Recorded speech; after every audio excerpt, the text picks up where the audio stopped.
Hello everyone. इस video में हम एक्सरसाइज 1.3 के लिए रेडी होंगे और इससे रिलेटेड डेफिनेशंस एंड फार्मूले देखेंगे।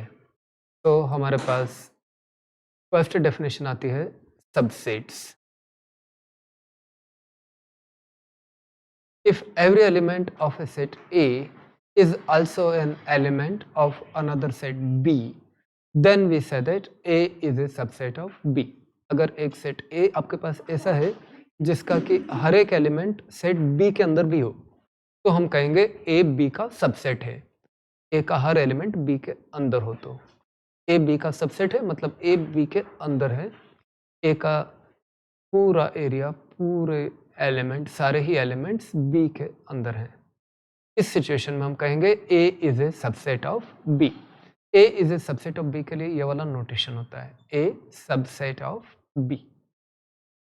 और अगर अपन सबसेट की बात करें, एग्जांपल्स लें, तो for every set A is a subset of A. कोई भी सेट खुद तो सबका सबसेट होता ही है क्योंकि उसके सारे एलिमेंट्स उसी के अंदर होते हैं। एक और सेट जो होता है, जो कि हर एक सेट का सबसेट होता है, वो है फाई, एम्प्टी सेट हमने पहले पढ़ा था। जिस सेट में कोई भी एलिमेंट ना हो वो भी हर एक सेट का सबसेट होता है, ऐसा बाय डेफिनेशन हम लेते हैं, क्योंकि आफ्टर ऑल फाई में ऐसा कोई एलिमेंट नहीं है जो ए में ना हो। इस लॉजिक के हिसाब से फाई भी हर एक सेट का सबसेट होता है, ए खुद भी हर एक सेट का सबसेट होता है। अगर ए किसी सेट बी का सबसेट ना हो तब हम कहते हैं A is not a subset of B. और जो पहले हमने सेट्स ऑफ नंबर्स देखे थे उनके अंदर N, set of natural numbers is a set of whole numbers, set of whole numbers is a set of integers, set of integers is a subset of rational numbers, set of rational numbers is a subset of real numbers and set of real numbers is a subset of complex numbers। वो सभी sets of numbers हमने इस तरह से लिखे थे कि एक दूसरे के सबसेट होते थे उसी ऑर्डर में, क्योंकि सारे ही नेचुरल नंबर्स होल नंबर होते हैं, सारे ही होल नंबर्स इंटीजर्स होते हैं, सारे इंटीजर्स रेशनल नंबर्स होते हैं, सारे ही रेशनल नंबर्स रियल नंबर्स होते हैं एंड सारे ही रियल नंबर्स कॉम्प्लेक्स नंबर्स होते हैं। इसके बाद है सम रिजल्ट्स ऑन सबसेट्स। अगर ए बी का सबसेट है बट ए और बी दोनों इक्वल ना हो तब हम कहते हैं A is a proper subset of B. Proper subset का डेफिनेशन है आपके पास। उसके बाद में total number of subsets of a finite set containing n elements हम एक फार्मूला से फाइंड कर सकते हैं।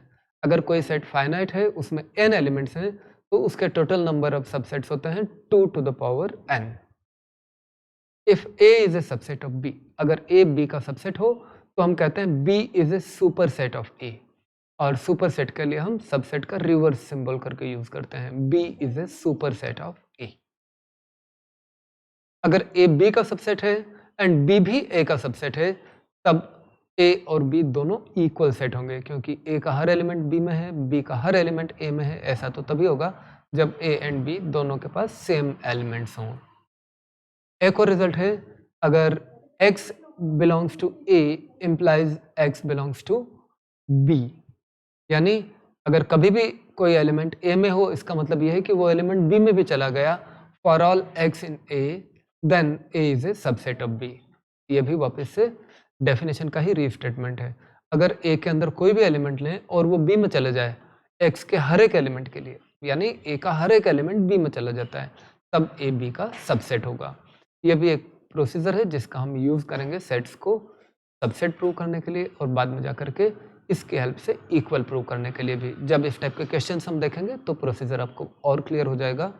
अभी सिर्फ ये डेफिनेशंस आपको फार्मूला कॉपी में नोट डाउन कर लेना है और इनको लर्न कर लेना है ताकि जब हम अप्लाई करें तो ईजी पड़े। अगला डेफिनेशन है singleton set. A set having only one element is called a singleton set. किसी सेट में सिर्फ एक एलिमेंट हो तो उसको हम कहेंगे singleton set. For example A equal to set containing only 7, या B equal to set of all even prime numbers. आपको पता है इवन प्राइम नंबर सिर्फ एक होता है, दैट इज 2। तो set of all even prime numbers में एक ही एलिमेंट होगा जो कि 2 होगा। अगला डेफिनेशन है power set. The set of all subsets of a given set A is called the power set of A। A के सारे सबसेट्स को लिख करके उनका एक सेट बना लें तो उसको हम कहेंगे power set. It is denoted by P of A, power set of. और total number of subsets of a finite set containing n elements 2 to the power n होता था, इसलिए किसी भी पावर सेट के अंदर 2 to the power n elements होंगे. ये वाला फार्मूला पावर सेट के एलिमेंट्स का नंबर फाइंड करने के भी काम आ सकता है. एक एग्जांपल ले लेते हैं. If A equal to set with elements A B C then power set of A will be this. इसको लिखने का तरीका भी सीख लें. हम स्मॉलर से बिगर की तरफ जाएंगे. किसी भी सेट के लिए फाई जरूर एक सबसेट होता है, तो पावर सेट के अंदर आप पहले फाई लिख लीजिएगा. फिर सिंगल एलिमेंट्स को ले लेकर के आप सबसेट बना लीजिए. Set with A, set with B, set with C. उसके बाद में 2 elements A B D C C है. तो पहले आपने विदाउट एनी एलिमेंट वाला सबसेट बनाया जो कि फाई है. फिर वो सारे सबसेट बना लिए जिनमें 1 एलिमेंट आता है. फिर वो सारे सबसेट्स बना लिए जिनमें 2 एलिमेंट्स आता है. फिर हर एक सेट खुद का भी सबसेट होता है, इसलिए ए खुद भी लिख लेंगे. फाई एंड ए ये दोनों तो हर एक सेट के सबसेट होंगे ही, हर एक पावर सेट में आएंगे ही. और बाकी के सबसेट आपको एलिमेंट्स को देख करके उसके अकॉर्डिंगली बनाना होंगे. तो इस तरह से आप पावर सेट बना पाएंगे किसी भी सेट के लिए. अगली डेफिनेशन है intervals as subsets of R. R यानी सेट ऑफ रियल नंबर्स. कुछ इंटरवल्स हमको डिफाइन करना है, लर्न करना है, जो कि हमेशा काम आएंगे. पहला होता है क्लोज्ड इंटरवल. क्लोज्ड इंटरवल को हम लिखते हैं a to b with in square bracket. Square bracket में a, b लिखा है, इसका मतलब होगा closed interval from a to b. और क्लोज्ड इंटरवल से हमारा मतलब होता है set of all those numbers x which are real numbers and which are between a and b including a b. वो सारे रियल नंबर्स ले लें जो a और b के बीच में है, साथ में a को भी ले लें, b को भी ले लें, तो वो सारे मिलकर के closed interval from a to b के एलिमेंट्स बन जाते हैं.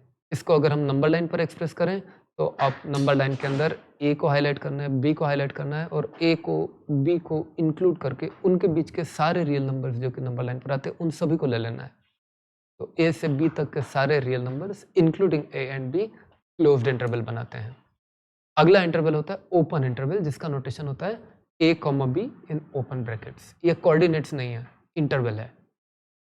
नोटेशन तो वही है जो हम कोऑर्डिनेट्स ऑफ ए पॉइंट के लिए लिखते थे, लेकिन आपको क्वेश्चन के हिसाब से समझना पड़ेगा कि यहाँ पर कोऑर्डिनेट नहीं सेट की बात हो रही है. तो ओपन इंटरवल के अंदर again x such that x belongs to r and x is between a and b. सिर्फ 2 एलिमेंट्स का फर्क है. क्लोज्ड इंटरवल में भी a एंड b के बीच के सारे नंबर्स थे, a था, b भी था. ओपन इंटरवल में भी a और b के बीच के सारे नंबर्स होंगे, a नहीं होगा, b नहीं होगा. इसको आप अगर नंबर लाइन पर रिप्रेजेंट करेंगे तो इस तरह से आएगा. क्या फर्क है? ए एंड बी के साथ बीच के सारे एलिमेंट्स जो कि रेड लाइन से रिप्रेजेंट किए हैं वो तो ओपन इंटरवल ए बी में है ही. ए नहीं है और बी भी नहीं है. अगर ए और बी को हम इंक्लूड करते तो उसको डार्क बनाते. इंक्लूड नहीं कर रहे हैं तो वाइट बनाया है. ए के ऊपर आपने वाइट सर्कल बनाया है यानी A is not included. B के ऊपर भी वाइट सर्कल है, B is also not included. फिर हम आते हैं half open. Half open interval वो होगा एक साइड से ओपन है, एक साइड से क्लोज्ड है. जिधर ओपन एंड है वो वाला पॉइंट इंक्लूडेड नहीं होगा, जो क्लोज्ड एंड है वो वाला पॉइंट इंक्लूडेड होगा. नंबर लाइन पर भी देखें तो ए और बी के बीच के सारे रियल नंबर तो आना ही है. ए नहीं आएगा, बी आएगा. इसी तरह से होता है सेमी क्लोज्ड. सेमी क्लोज्ड में एक साइड क्लोज्ड होगा, एक साइड ओपन होगा. ए इंक्लूडेड होगा, ए की तरफ क्लोज्ड एंड है, और बी नॉट इंक्लूडेड होगा क्योंकि बी की तरफ ओपन एंड है. ये डेफिनेशंस अच्छे से लर्न करिएगा, आगे 12th क्लास में भी बार बार काम आएंगे. इसके बाद हम आते हैं universal set. If all the sets used in a particular question are subsets of a big set, then that big set is called a universal set for that problem. Diagram से समझने का कोशिश करें तो ये रेक्टेंगल जो है वो एक यूनिवर्सल सेट है, और इस क्वेश्चन में जो दूसरे सेट्स को हम यूज़ कर रहे हैं वो ये दोनों ओवल्स की हेल्प से रिप्रेजेंट किए हुए हैं. क्योंकि ये दोनों ही ओवल्स इस यूनिवर्सल सेट के सबसेट्स हैं, इसलिए इसको हम कहेंगे यूनिवर्सल सेट. जो रेक्टेंगल से जो सेट रिप्रेजेंट हो रहा है उसको हम यूनिवर्सल सेट कहेंगे, क्योंकि बाकी के दोनों सेट्स इसके सबसेट्स हैं. तो ये सारी डेफिनेशंस आपको अच्छे से लर्न करना है फॉर एक्सरसाइज 1.3. और इन डेफिनेशन को समझने के बाद हम एक्सरसाइज 1.3 के सारे क्वेश्चंस कर सकते हैं. तो नेक्स्ट वीडियो में हम क्वेश्चन से स्टार्ट करेंगे from NCERT exercise 1.3. Thank you.